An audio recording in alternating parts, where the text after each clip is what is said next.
그 말은 엄마가 떠나기 전날 밤 조용히 건넨 마지막 말이었다. 새벽 안개가 깔린 들판 끝 낡은 고속버스 정류장에서 엄마는 작은 손수건에 쌓인 주먹밥과 직접 꿰맨 셔츠 두어 벌을 내 가방에 조용히 넣어 주었다. 서울 가서 내 이름 부끄럽게 하지 마라. 혜우는 조용히 고개를 끄덕이며 버스에 올랐다. 창밖으로 보이는 들판, 바람에 흔들리는 논두렁. 매일같이 엄마가 서 있던 그 언덕에는 오늘은 아무도 없었다. 다만 바람이 지나가는 소리만이 그녀의 머릿속에서 울렸다. 버스는 천천히 경기도를 지나 서울로 들어섰다. 차창 밖의 건물들은 점점 높아졌고 사람들의 발걸음은 빨라졌다. 서울역에 내린 혜우는 손에 든 주소지를 꼭 쥐고 지하철을 갈아타고 또 갈아탔다. 몇 번을 길을 물어보며 드디어 도착한 곳은 강남구에 위치한 유리 외벽으로 둘러싸인 고층 빌딩. 간판부터 번쩍였다. 내가 여기에 들어가야 하나. 그녀는 무의식 중에 손에 쥔 헌 가방을 꼭 쥐었다. 바라앤천. 헤어진 끈. 그 안에는 엄마가 직접 다려준 흰색 셔츠와 갈색 스커트. 연필 한 자루와 노란 비치 감도는 수첩 하나. 정문 앞. 정장을 입은 경비원이 다가왔다. 어디 가세요? 그의 시선은 혜은의 낡은 가방과 약간은 구겨진 셔츠, 그리고 손에 든 허름한 신발에 머물렀다. 혜은은 조용히 입을 열었다. 사투리가 묻어나는 억양으로 오늘부터 신입사원으로 출근합니다. 이하은입니다. 경비원은 명단을 뒤적이더니 살짝 미간을 찌푸리며 말했다. 있긴 하네. 다음부턴 좀 더 단정하게 입고 오면 좋겠어요. 처음엔 이력서 내러 온 줄 알았어요. 혜우는 억지로 미소 지으며 고개를 숙였다. 마음속에서 뭔가 조용히 끌어올랐지만 꾹 참고 발걸음을 옮겼다. 빌딩은 회색 계열의 넓은 로비는 냉기로 가득했다. 전광판에는 영어로 된 광고들이 빠르게 지나가고 엘리베이터 문이 매끄럽게 열리고 닫혔다. 그녀가 팀 사무실에 도착했을 때 이미 모두 자리에 앉아 있었고 그녀의 등 뒤로 작지만 날카로운 웃음소리가 흘러나왔다. 저 치마? 어디 촌마을에서 왔나 봐. 헐, 진짜? 완전 조선시대 룩. 시골 축제 끝나고 바로 올라온 거 아냐. 속삭임 같았지만 혜우는 모두 들을 수 있었다. 하지만 그녀는 고개를 들지 않았다. 대신 손 안에 수첩을 꼭 쥐고 아버지의 말을 떠올렸다. 네가 누구인지 말하지 말고 너 자신을 보여줘라. 그게 진짜 존중을 얻는 방법이다. 그녀는 아무 말 없이 자리에 앉았다. 등 뒤로 날아드는 비웃음이 있었지만 고개를 숙이지 않았다. 그 순간 청소를 하던 중년의 아주머니가 혜은 옆을 지나며 작은 떡 한 조각이 든 비닐을 조용히 손에 쥐어주었다. 나도 여기 처음 왔을 땐 그랬어. 시간이 답이야. 포기하지 마. 혜은은 깜짝 놀랐지만 아무 말 없이 고개를 숙였다. 그 작은 온기가 손바닥을 통해 가슴으로 스며들었다. 누구도 주지 않던 따뜻함. 단 한 조각의 떡이 그녀의 의지를 다시 붙들었다. 서울에서의 첫 출근은 마치 한겨울 강바람을 맨몸으로 맞은 것처럼 매서웠다. 하지만 혜은은 알고 있었다. 이 모든 건 시작일 뿐이라는 것을. 점심시간이 되자 사무실의 분위기는 조금 달라졌다. 아까의 냉랭함은 사라지고 이곳저곳에서 수다와 웃음소리가 피어올랐다. 누군가는 편의점 도시락을 들고 돌아왔고 누군가는 아침에 예약한 프랜차이즈 도시락을 받았다. 몇몇 팀원은 티브레이크 공간에 모여 마카롱을 나누며 최신 드라마 이야기에 한창이었다. 하지만 혜우는 혼자였다. 사무실 구석, 창가 옆 작은 책상에 앉아 조심스레 천으로 쌓인 도시락을 꺼냈다. 헌 가방 안에 조심스럽게 넣어온 도시락. 엄마가 이른 새벽에 일어나 싸준 것이었다. 조심스레 뚜껑을 여니 구수한 된장국 냄새, 달큰한 계란 장조림, 그리고 마늘잎, 김치, 고향의 향기가 확 퍼졌다. 그녀는 고개를 숙인 채 한 숟가락을 떴다. 하지만 그 순간 누군가의 코웃음이 들렸다. 여기 식당 냄새 말고 된장 냄새가 나는 건 처음이네. 하은의 손이 잠시 멈췄다. 그 말을 한 사람은 앞줄에 앉아있던 민혁이라는 청년이었다. 그는 고개를 돌려 동료들과 희죽이며 말을 이어갔다. 이거 진짜 시골집 마당에서 밥 먹는 분위기네. 무슨 된장찌개에 말린 고등어인가. 같이 앉아있던 팀원들이 킥킥 웃었다. 누군가는 입을 가리며 속삭였다. 아침부터 그 복장에 이제는 도시락까지. 역시 전형적인 촌년이야. 그녀는 아무 말도 하지 않았다. 그저 숟가락을 다시 들어 조용히 밥을 먹었다. 하지만 입안은 바싹 말라 있었다. 그들의 말 한마디 한마디가 마치 날카로운 칼날처럼 그녀의 마음을 조각조각 베어갔다. 얼마 후 그녀는 조용히 도시락을 닫고 일어섰다. 아무도 그녀를 붙잡지 않았다. 사무실 한쪽에 있는 작은 창가로 향했다.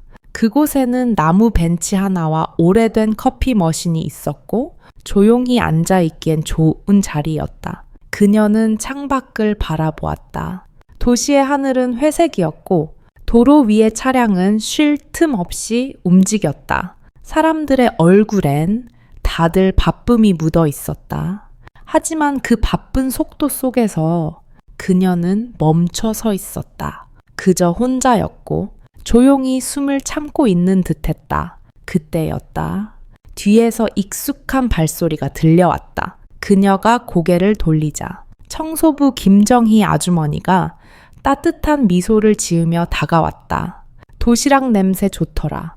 나 어릴 때도 그런 냄새 맡으면 엄마 생각이 났어. 정희 아주머니는 종이컵에 따뜻한 생강차를 따라 그녀에게 건넸다. 속 풀어. 여기선 그런 시선에 익숙해져야 하지만 마음까지 익숙해지지 마. 혜우는 컵을 받으며 조용히 고개를 숙였다. 그 컵 속에 담긴 따뜻함이 그녀의 손끝에서부터 마음속 깊은 곳까지 스며들었다. 그리고 그날 오후 회의실에서 있었던 팀 미팅.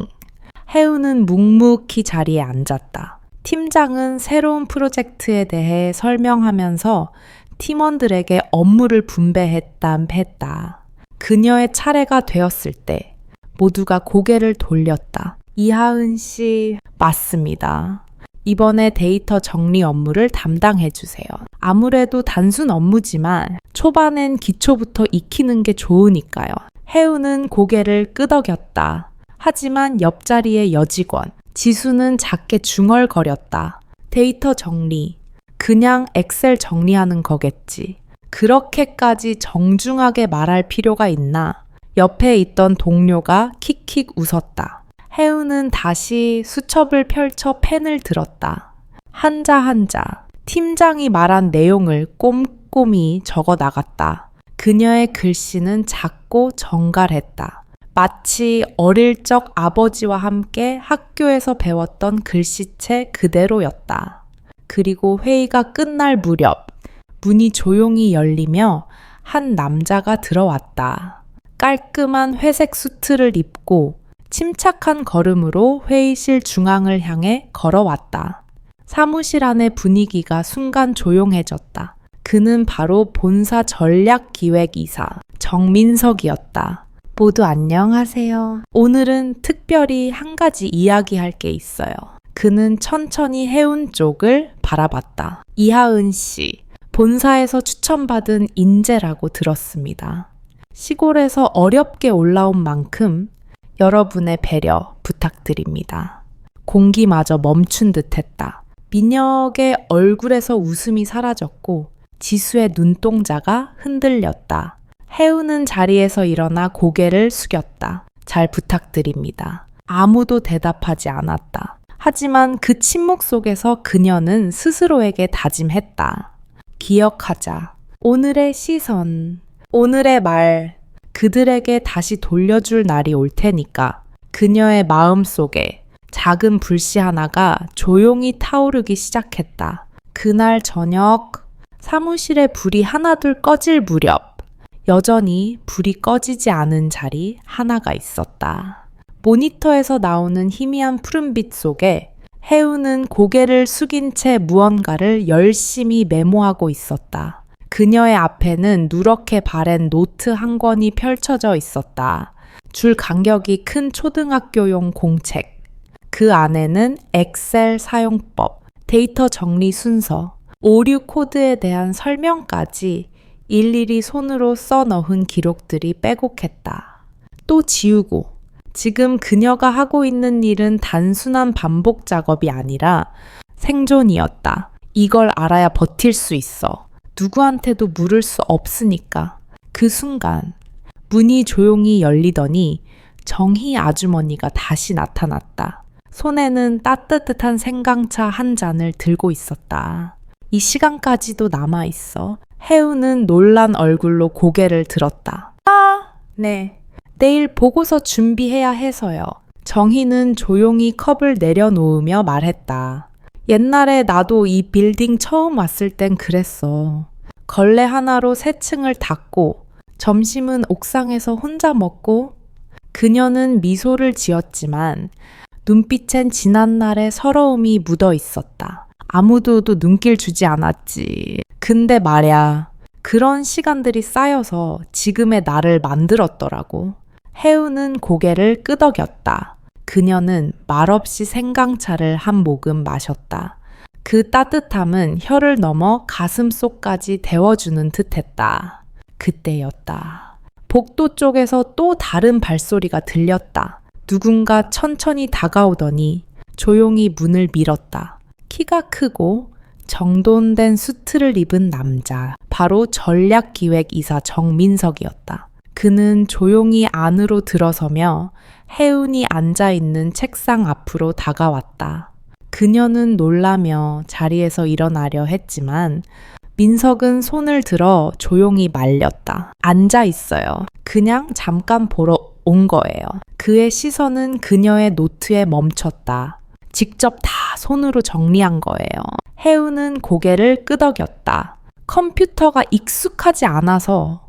민석은 고개를 끄덕이며 잠시 침묵했다. 그러곤 조용히 한마디를 남기고 돌아섰다. 계속 그렇게 해요. 누가 보든 말든. 그 말은 칭찬도 격려도 아닌 인정에 가까웠다. 해우는 그제야 정말 아주 작게 미소 지었다. 다음 날 아침 회사 분위기가 어딘가 묘하게 달라졌다. 누구도 직접적으로 말은 하지 않았지만 작은 수근거림이 복도 곳곳에서 피어올랐다. 어제 이사님이 신입사원 자리까지 갔다던데 설마 사적인 관심은 아니겠지. 혹시 뭔가 있는 거 아냐.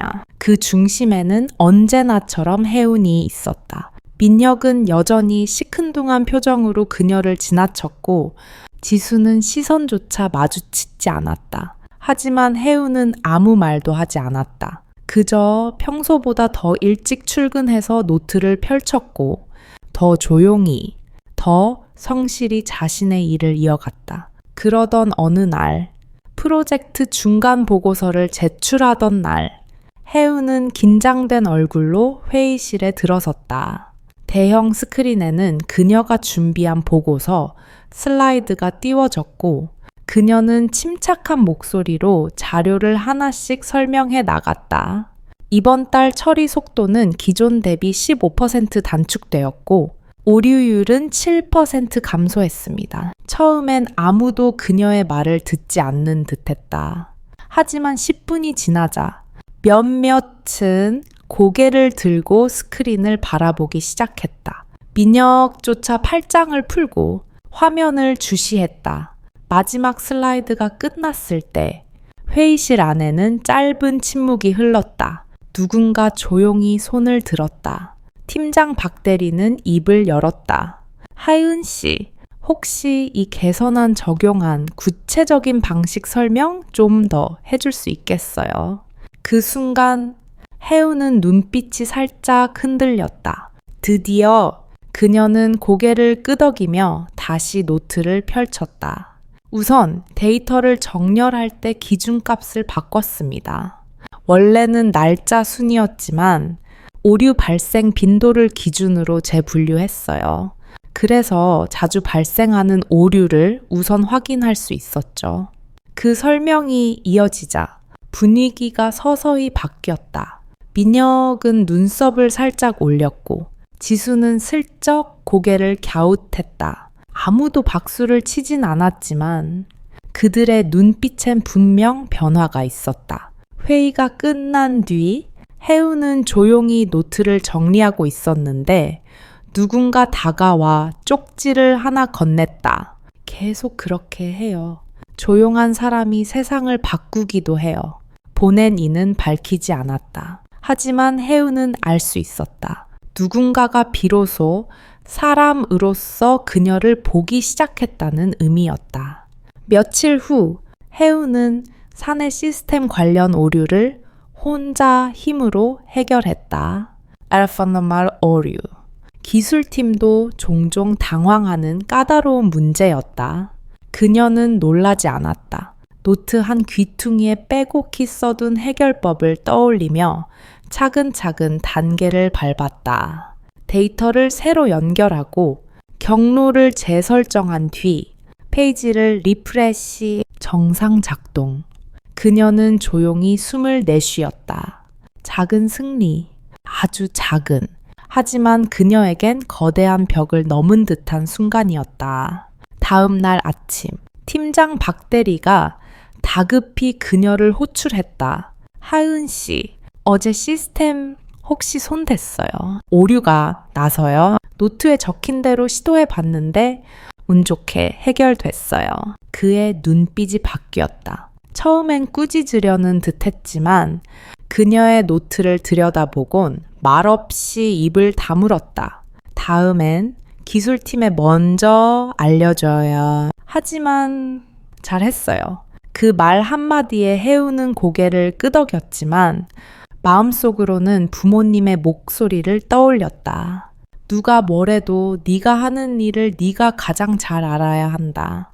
그런 순간이 오래가지 않았다. 점심시간이 지난 오후 복도 구석. 직원들 사이에 다시 소문이 돌기 시작했다. 그 신입 이상하지 않아. 이사님이 계속 관심을 보인다니까. 설마 배경 있는 거 아냐?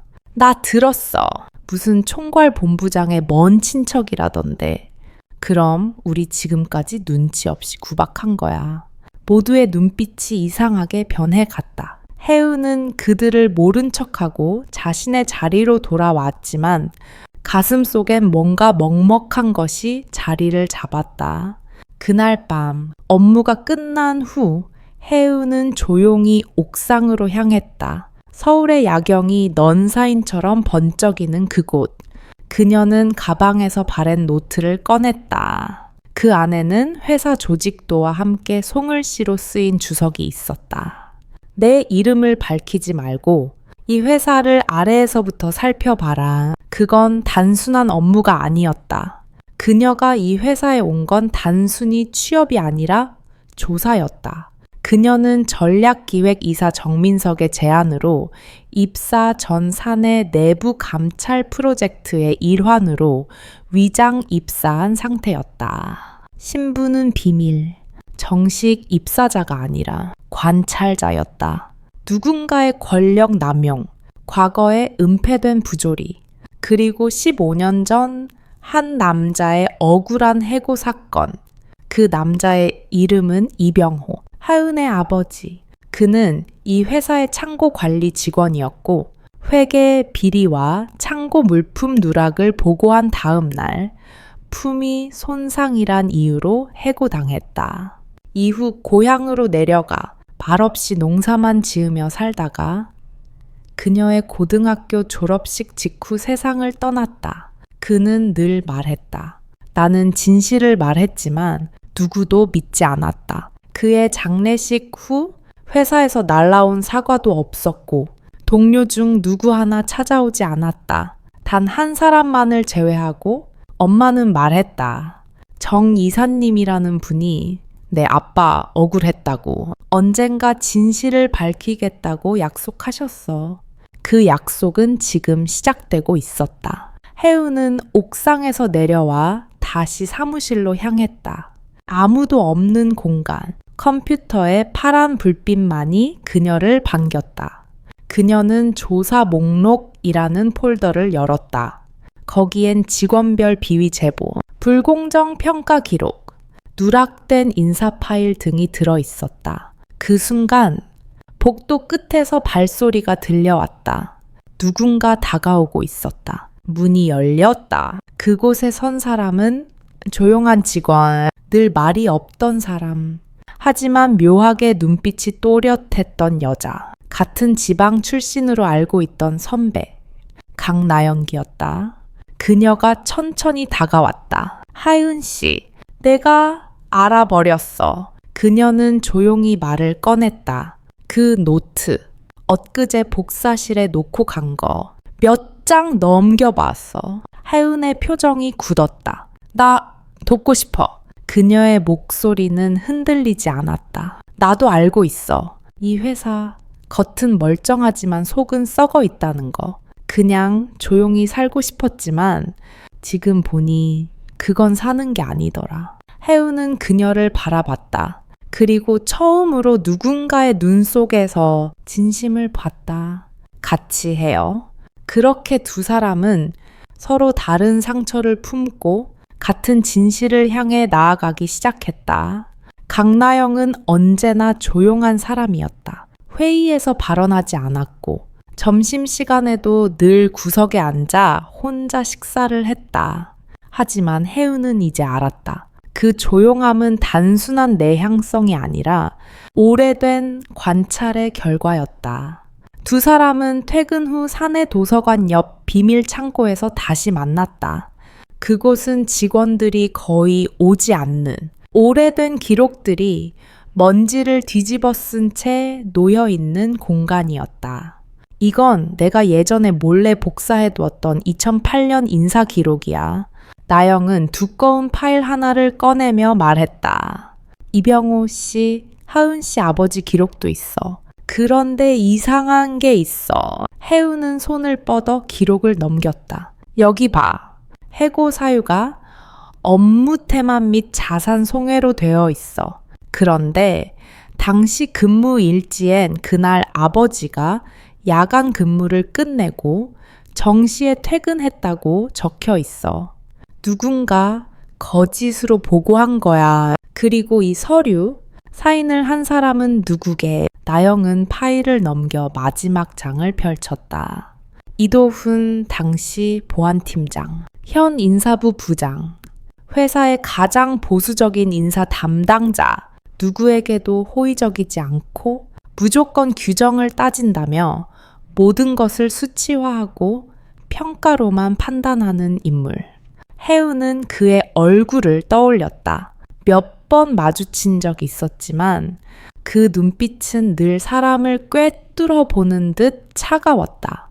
이 사람 그때도 지금도 권력의 심장부에 있어. 그럼 이제 어떻게 하지? 해우는 조용히 입을 열었다. 진실을 모으고 증거를 만들고 그 다음엔 멈추지 않는 거야. 며칠 후 사내 회의실 분기별 운영 현황 보고가 있던 날, 해우는 전략기획실의 일원으로 처음으로 정식 발표에 참여하게 되었다. 자료를 정리하며 그녀는 손으로 슬쩍 목덜미를 매만졌다. 그곳엔 늘 어릴 적 아버지가 감싸주던 흉터가 있었다. 혹시 실수하면 어쩌지? 그 순간 강나영이 옆에서 조용히 말했다. 잘할 거야. 하은 씨는 준비가 돼 있어. 그 한마디에 그녀는 눈을 감았다가 떴다. 회의가 시작되자 해우는 차분하게 발표를 이어갔다. 데이터 흐름, 수치 변화, 정책 개선안, 실무자의 피드백까지 완벽하게 짜인 구성이었다. 그 누구도 그녀의 발표에 빈틈을 찾지 못했다. 마지막 슬라이드. 회사는 숫자로 돌아가지만 사람은 기억으로 움직입니다. 이 안에 진실을 지우지 마십시오. 말이 끝나자 정적이 흘렀다. 이도훈은 팔짱을 낀 채 무표정하게 그녀를 바라보았다. 그리고 아무 말도 하지 않은 채 자리에서 일어났다. 그날 오후 하윤의 자리로 발신자 미상의 쪽지가 도착했다. 기억은 무기다. 하지만 때론 위험하다. 조심해라. 그날 밤 정민석 이사가 조용히 그녀를 호출했다. 회의실이 아닌 본사 9층 VIP 라운지. 아무도 없는 공간. 조명은 희미했고 창밖엔 빗방울이 쏟아지고 있었다. 하은 씨, 지금 하고 있는 일 계속할 준비 됐어요. 이젠 뒤로 물러설 수 없어요. 정민석은 잠시 침묵하다가 서랍을 열어 오래된 봉투 하나를 꺼냈다. 이건 15년 전 내 아버지가 나에게 몰래 건넨 서류야. 그 안에는 내부 감사 보고서 초안이 들어 있었다. 누락된 창고 자산 리스트, 수상한 회계 흐름, 그리고 당시 보안팀의 보고 조작 정황. 그런데 문제는 이걸 누가 먼저 터뜨리느냐야. 나도 위험할 수 있어. 당신도 마찬가지고. 혜우는 조용히 봉투를 들여다보며 말했다. 이건 단순한 정의감이 아니에요. 아버지의 명예를 찾는 일이에요. 그리고 이 회사를 조금이라도 정상으로 만들고 싶어요. 그의 눈빛이 흔들렸다. 조용히 고개를 끄덕인 그는 테이블 너머로 손을 내밀었다. 같이 갑시다. 서울의 봄비는 유난히 차가웠다. 비가 내리는 어느 밤, 혜우는 고요한 회사 복도를 지나 서버실로 향하고 있었다. 손에는 위조한 출입증, 귀에는 나영이 무정이처럼 사용 중인 블루투스 이어셋이 꽂혀 있었다. 3m 앞에 CCTV, 고개 숙여. 나영의 목소리는 낮고 또렷했다. 혜우는 숨을 멈춘 채 재빨리 몸을 숙였다. 손에 든 카드키로 서버실 문을 열었고 삐 소리와 함께 문이 밀리며 열렸다. 서버실 안은 기계음과 쿨러 소리로 가득했다. 벽에는 무수한 선들이 뱀처럼 얽혀 있었다. 그녀는 곧장 오른쪽 4번째 컴퓨터 단말기로 향했다. 우리가 필요한 건 2008년 3월 12일. 물류창고 CCTV 백업본. 지금 디스크에 연결돼 있을 거야. 혜우는 USB를 꽂고 숨을 고르며 작업을 시작했다. 화면에 잔상이 떴고 회색빛 흑백 영상이 재생되기 시작했다. 한 남자가 있었다. 정확히는 그녀의 아버지 이병호. 그는 서류를 들고 관리자 사무실로 들어가려는 순간 누군가에게 막혔다. 그 인물, 흐릿한 화면이지만 명확했다. 그는 아버지의 어깨를 움켜쥐고 문 앞에서 격렬하게 무언가를 말하며 제지했다. 아버지는 한동안 버티다 끝내 돌아섰고 서류는 가방 안으로 들어갔다. 내 아버지는 보고서를 직접 제출하려다 저지당한 거야. 이건 명백한 은폐 시도야. 혜우는 USB를 뽑으며 조용히 말했다. 이제 끝을 봐야겠어. 그날 이후 그녀와 나영은 퇴근 후마다 자료를 정리했다. 과거의 회의록, 당시 퇴직자 명단, 이상한 재고 이동 일지들, 퍼즐처럼 흩어진 조각들이 점점 하나의 그림으로 맞춰져 가고 있었다. 하지만 그 그림 속에 한 인물이 더 있었다. 현재 본부장, 당시 물류팀 실장, 지금은 신사업 TF를 이끄는 회사 내 차기 이사 후보 1순위, 모든 흐름의 정점에 서 있는 자, 우진이 선배가 연루되어 있다고. 나영은 믿을 수 없다는 듯 되물었다. 자료가 말해. 그가 당시 승인 사인을 했고 도훈 부장이 그걸 처리했어. 나영은 멍하니 화면을 보다가 고개를 끄덕였다. 그 사람 나 대학 시절 멘토였어. 잘해주셨어. 그래서 믿고 입사했는데 해우는 조용히 그녀의 손 위에 손을 얹었다. 그 사람도 누군가에겐 따뜻했겠지. 하지만 누군가에겐 비수가 되었어. 며칠 후 익명 제보 시스템을 통해 해우는 모든 자료를 본사 감사팀에 전달했다. 신분도 남기지 않았다. 하지만 곧바로 반응이 왔다. 익명의 제보는 곧 삭제되었고 감사팀 내부 서버엔 접근 자체가 차단됐다. 그 위에 있는 누군가가 자료를 막았다. 우리가 너무 빨랐던 걸까? 그만큼 우리가 가까이 왔다는 뜻이야. 그날 밤 집으로 돌아가는 길, 하윤의 스마트폰으로 익명의 메시지가 도착했다. 진실을 파헤치려는 자, 먼저 사라지는 법, 마지막 경고다. 해우는 그 메시지를 캡처한 뒤 조용히 휴대폰을 껐다. 그리고 나영에게 문자를 보냈다. 시작이 끝을 만들고 있어. 우리는 이제 돌아갈 수 없어. 다음 날 회사 전체에 갑작스런 공지가 떴다. 전사 감사 실시, 전 직원 보안 점검 및 이력 검토 예정. 표면상으론 내부 투명성 강화를 위한 조치. 그러나 해우는 알고 있었다. 이건 명백한 수색이었다. 그들은 자신을 찾고 있었다. 하지만 해우는 두렵지 않았다. 그녀는 이미 증언자 리스트를 손에 넣었고 회계 은폐 시점에 퇴사한 관리자 중 한 명과 접촉을 시도하고 있었다. 그 인물, 당시 회계팀 말단 직원, 현재는 양평에 살고 있는 것으로 확인됐다. 마지막 장면, 하은과 나영, 주말 새벽 차를 타고 양평으로 향하는 고속도로 위, 어둠을 뚫고 두 여자는 진실을 향해 달리고 있었다. 차 안에서 나영이 조용히 물었다. 이 일 끝나고 회사에 남을 거야. 해우는 창밖을 바라보며 대답했다. 이 일 끝나면 돌아갈 거야. 들판에 있는 우리 집으로. 더 이상 나 자신을 증명하지 않아도 되는 곳으로. 그리고 그 말에 나영은 웃었다. 나도 나로 살아보고 싶어. 그들의 싸움은 이제 끝을 향해 달려가고 있었다. 끝은 곧 새로운 시작이 되리라. 봄의 끝자락. 새벽녘의 산길엔 안개가 자욱했다. 하은과 나영은 작은 시골길을 따라 걸었다. 주소 하나만 의지한 채 찾아온 이곳은 생각보다 더 외딴 곳이었다. 그 끝자락에 낡은 벽돌집 한 채, 퇴색한 대문, 벽에 덧칠된 흔적, 그리고 한 남자가 문 앞에 조용히 앉아 있었다. 박기준 씨. 남자는 고개를 들었다. 눈동자는 의심도 경계도 없었다. 오히려 오래된 피로처럼 체념이 깃들어 있었다.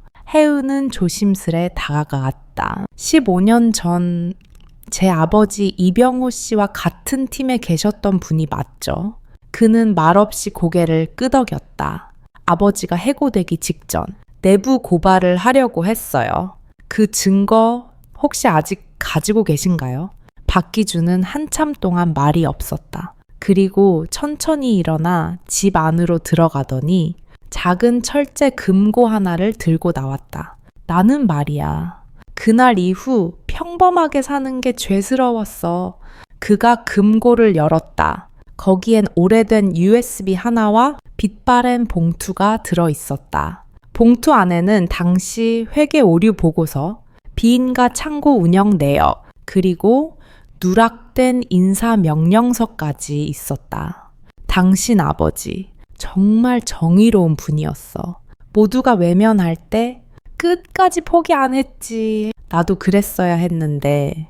해우는 눈을 감았다. 아버지의 목소리가 다시 들려오는 듯했다. 끝까지 보는 사람이 가져가는 거다. 그 순간 나영의 전화가 울렸다. 익명 번호. 여보세요? 그녀의 표정이 굳어졌다. 하윤 씨, 지금 바로 돌아가야 해. 회사에서 비상사태야. 이 자료가 우리한테 있다는 걸 알아챈 것 같아. 혜은과 나영이 도착했을 땐 이미 보안팀이 혜은의 자리를 봉인하고 있었다. USB가 사라졌고 노트북은 통째로 회수되었다. 정민석 이사도 자리를 비웠다. 개인 사정으로 긴급 휴가란 메시지만 남긴 채 그들은 감시당하고 있었다. 하지만 혜은은 이미 한 발 앞서 있었다. 그녀는 USB의 복사본을 안전하게 보관해 두었고 이미 사회법률 자문과 언론사 한 곳에 제보를 준비해 둔 상태였다. 다음 날 아침 모든 임직원에게 발송된 뉴스 속보 하나, 단독 대기업 D세, 15년간 내부 부조리 은폐 정황, 내부 고발자, 구 이병호 사건 재조명. 혜은의 이름은 기사에 등장하지 않았다. 한 익명의 제보자가 남긴 문장이 모든 걸 대신했다. 어느 조직이든 진실을 감추는 벽은 존재합니다. 하지만 그 벽 뒤에 늘 누군가는 서 있습니다. 며칠 뒤 회사는 흔들렸다. 간구진 본부장은 전격 사임했고 이도훈 부장은 조사를 받기 위해 출국 금지 조치를 당했다. 정민석 이사는 복귀하자마자 공식 기자회견을 열었다. 모든 잘못은 우리가 더 이상 외면하지 않았기 때문입니다. 이 조직은 다시 시작할 것입니다. 그 시작은 진실을 말하는 사람을 보호하는 일입니다. 혜은은 정희 아주머니와 다시 마주쳤다. 그녀는 환하게 웃으며 떡 한 조각을 건넸다. 이젠 냄새나는 도시락도 아무도 뭐라 안 하겠네. 혜은은 웃으며 고개를 끄덕였다. 그 냄새가 회사 전체를 바꿨잖아요. 그리고 마지막 장면. 몇 달 뒤 강원도의 작은 마을. 혜은은 고향집 앞마당에서 작은 텃밭을 가꾸고 있다. 땀을 닦으며 바라보는 하늘은 한없이 맑았다. 그녀는 서울로 돌아가지 않았다. 하지만 회사는 그녀를 잊지 않았다. 외부 윤리 자문관으로서 그녀는 여전히 투명성과 진실을 지키는 역할을 하고 있었다. 그리고 그날 오후 편지 한 통이 도착했다. 보낸 이는 나영. 혜은 씨, 시골도 상관없어. 우리가 있는 곳이 진실이라면 그게 중심이지. 보고 싶다. 다시 만날 나를 기대하며 혜은은 편지를 접었다. 그리고 그가 늘 아끼던 나무 밑 조용히 앉아 중얼거렸다. 약속 지켰어요. 이제 웃어도 되죠? 되죠. 바람이 잎사귀를 흔들었다.